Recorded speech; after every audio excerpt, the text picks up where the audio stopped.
Hey guys, this is Bjones. This is April the 5th, 2020, and I just wanted to show you the kind of services we're having today. This is my driveway, and I think it sprinkled a little bit last night because the driveway is a little wet, but here are my psalm books, borrowed them from the church building, and we've got several chairs, but most of the people they get in their golf carts and they come through. The first week we had 18 people here. The second week we only had 5, but we've invited some more people, and we're hoping that they'll come. So I just wanted to show you what we're doing this morning, and my lesson today is about the Lord's Supper.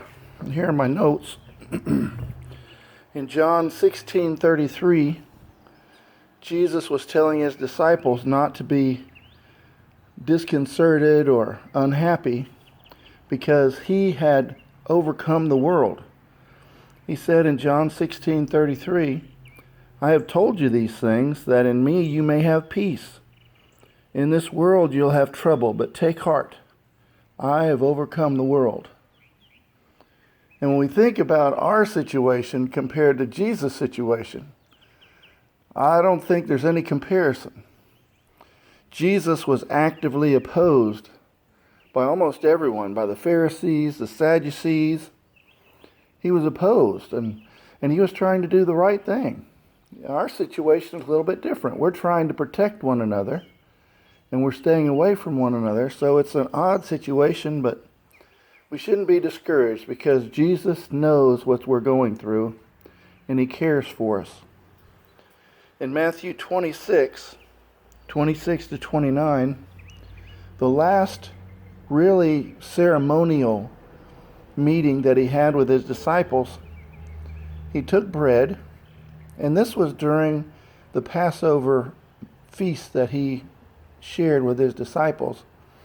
He took the bread and he said, "Take and eat, this is my body." And in the same way, he said, "Here's the cup of my blood, a New Testament. Drink from it, all of you. This is my blood." And when he did that to show that he knew what was coming. He knew what he would have to do. His disciples, of course, were in the dark, but he knew. And he knew this would be written down for us to remember. And so in 1 Corinthians chapter 11, Paul reminds us that when we take this Lord's Supper every week, because that's when the disciples met, we tell or proclaim the Lord's death until he comes again. So read with me 1 Corinthians 11:24. Paul quotes from Jesus. He said, "This is my body, which is for you. Do this in remembrance of me." In the same way, after the supper, he took the cup, saying, "This cup is the new covenant in my blood. Do this whenever you drink it in remembrance of me." And then Paul comments and he says, "For whenever you eat this bread and drink this cup, you proclaim the Lord's death until he comes." And so that's what I'm going to teach today.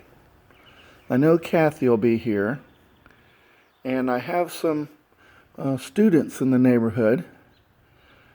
Miss Talita with her 2 children, and I've got some friends down the street that might come, and who knows, we invited the whole neighborhood, and the first time we invited the whole neighborhood, 10 people came. So we're just excited about today, and the one thing that we're proud of is the fact that Jesus promised he would be with us. So you guys, keep the faith, love the Lord, and I can't wait until we get back together.